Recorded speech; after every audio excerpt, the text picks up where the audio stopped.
When we get the new devices, file mask and file point, we must set the new address for them. For the file mask, we turn on the machine. Then we come to Beyondfire App. We open it. We select Filing Setting.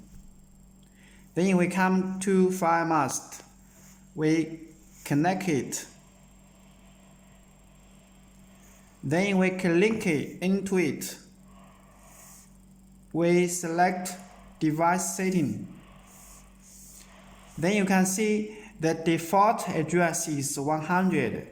We click here to set the new address. For example, we put 108.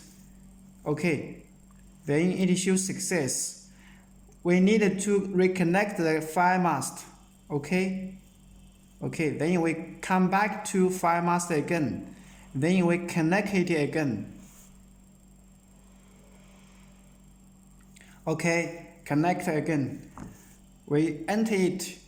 Then we select device setting. It shows 108. It means that we successfully set the new address.